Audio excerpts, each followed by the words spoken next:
ఎప్పుడైతే వీటన్నిటిని పైన కూడా ముఖ్యమంత్రి గారు కూడా స్పష్టంగా చెప్పడం జరిగింది. మాకు ఎవరిపైనా కూడా వ్యక్తిగత శత్రుత్వము, వ్యక్తిగత ద్వేషము లేదు. కేవలం ఎవరైతే నిజంగా ప్రజలను ఇబ్బంది పెట్టారో, ప్రజాధనాన్ని దోచుకున్నారో, లూటీ చేశారో అలాంటి ఫిర్యాదులు మా మా దృష్టికి వస్తే దానిపైన సమగ్రమైన విచారణ జరిపిస్తాం. వాస్తవాలను నెగ్గు తేలుస్తాం. నిజంగా నిర్దోషిత్వం ఉంటే నిర్దోషులుగానే మేము ఆ విధంగానే ప్రకటిస్తాం. నిజంగా తప్పు చేసిన వాళ్ళు తప్పు చేసినట్టు తేలితే అవతలి పక్షాన ఎంతటి వారైనా సరే ఏ విధంగా చట్టపరమైన చట్ట పరిధికి లోబడి చర్యలు తీసుకుంటామని చెప్పి చెప్పడం జరిగింది. ఈ పరిస్థితుల్లోనే ఈ నేపథ్యంలోనే మదనపల్లిలో సబ్ కలెక్టర్ కార్యాలయాన్ని కాల్చివేయడం, అదేవిధంగా పోలవరానికి సంబంధించిన ల్యాండ్ ఎక్విజిషన్ R&R ప్యాకేజీకి సంబంధించిన కాలిపోవడం, అదేవిధంగా విజయవాడలో ఫైబర్ నెట్కు సంబంధించిన కొన్ని కాగితాలు కాలిపోవడం, మరికొన్ని కీలకమైన శాఖలలో ఫైళ్లను వాహనాల్లో తరలించేటప్పుడు దొరికిపోవడం.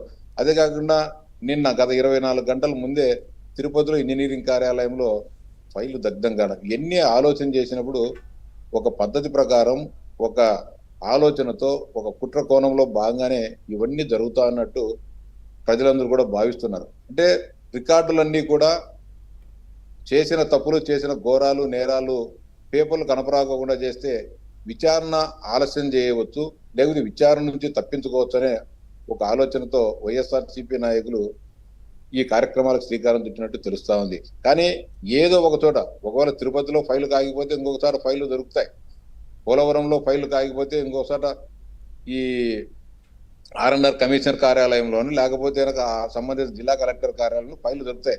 మదనపల్లి సబ్ కలెక్టర్ కార్యాలయంలో ఫైళ్లు కాలిపోయినంత మాత్రాన విచారణ కొంత ఆలస్యం కావచ్చు, కానీ ఫైళ్లు ఎక్కడ సంబంధిత మండల కార్యాలయం కానీ లేకపోతే అన్నమయ్య జిల్లా కలెక్టర్ కార్యాలయంలో కానీ ఫైళ్లు దొరుకుతాయి. కానీ విచారణ కొంత ఆలస్యం జరిగే అవకాశం ఉండింది తప్ప విచారణ నుంచి తప్పించుకోలేరనే వాస్తవాన్ని వైఎస్ఆర్సీపీ నాయకులు మర్చిపోయినట్లు ఉన్నారు.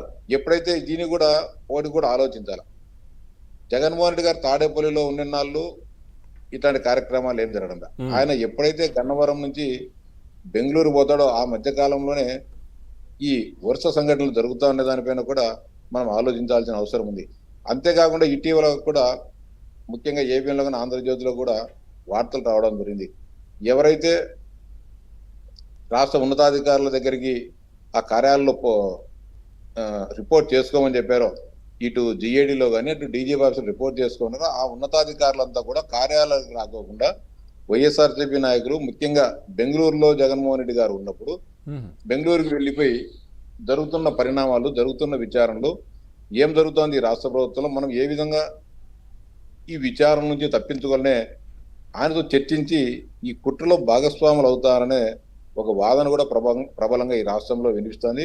ఆ నేపథ్యంలోనే రాష్ట్ర డీజీపీ గారు ఇక్కడ ప్రస్తుతం ఉద్యోగం లేకుండా డీజీపీ ఆఫీస్లో రిపోర్టింగ్ చేసుకుని ఉన్న ఐపీఎస్ అధికారులందరినీ కూడా ఉదయం నుంచి సాయంత్రం వరకు డీజీపీ కార్యాలయంలోనే ఉండాలా, అటెండెన్స్ వచ్చేటప్పుడు పోయేటప్పుడు అటెండెన్స్ తీసుకోవాలని చెప్పి చెప్పడం కూడా ఒక విధంగా సముచితంగానే కనబడతా ఉంది.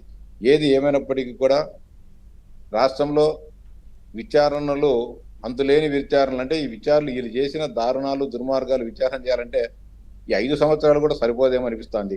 ముఖ్యంగా ఏపీఎండిసి కానీ, లిక్కర్లో కానీ, లేకపోతే కనుక శాండ్లో కానీ, రెవెన్యూలో కానీ, ఎక్కడ చూసినా ఫైబర్ నెట్ కానీ, స్కిల్ డెవలప్మెంట్ కానీ ఇందుగలడందు లేదనే విధంగా ఎక్కడ చూసినా కూడా కుంభకోణాలు, కుట్రలు ఉన్నాయి. ముఖ్యంగా ఏపీఎండిసిలో కూడా విచ్చలవిడిగా దోపిడీ చేసుకోవడం జరిగింది. ముఖ్యంగా ముగ్గురాయి ఖనిజం, మంగంపేట ముగ్గురాయి ఖనిజంలో వేల కోట్ల రూపాయలు ఏపీఎండిసి అప్పుడు మేనేజింగ్ డైరెక్టర్ వెంకటరెడ్డి గారు కానీ, ఆయనకు సంబంధించిన ఎగుమతి సంస్థలు కూడా ఏ గ్రేడ్ ఖనిజాన్ని BC గ్రేడ్ ఖనిజాలుగా చూపించడము, అంతేకాకుండా ఇంకా సెలవు దినాల్లో రాత్రిపూట డైరెక్ట్గా ఏ గ్రేడ్ ఖనిజాన్ని దొంగతనం చేసి టిప్పర్లో తరలించుకొని చెన్నై ఓడరేవుల ద్వారా విదేశాలకు తరలించిన సంఘటనలుగా చూసాం.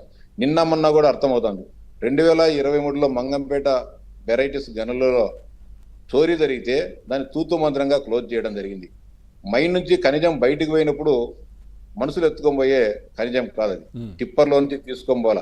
మొత్తం ప్రతి ఒక్క వాహనానికి, అక్కడ సంచరించే ప్రతి వాహనానికి జియో ట్యాగ్ ఉంది, మైన్స్ లో సీసీ కెమెరాలు ఉన్నాయి.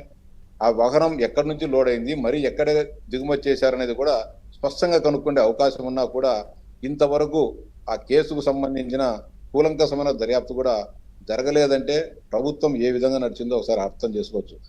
నిన్ననే నేను మా కర్నూలు డిఐజీ గారి దగ్గరికి పోయి గత సంవత్సరంలో జరిగిన మంగంపేట వెరైటీస్ గనుల దొంగతనం కేసును పునర్విచారించాలి.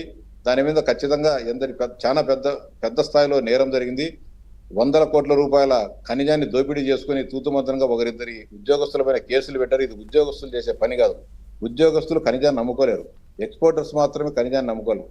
ఏ ఎక్స్పోర్టరు ఆ ఖనిజాన్ని అక్కడికి తరలించారనేది కూడా తేలాల్సిందని చెప్పినప్పుడు ఆయన కూడా సమగ్ర విచారణకు ఆదేశించడం జరిగింది.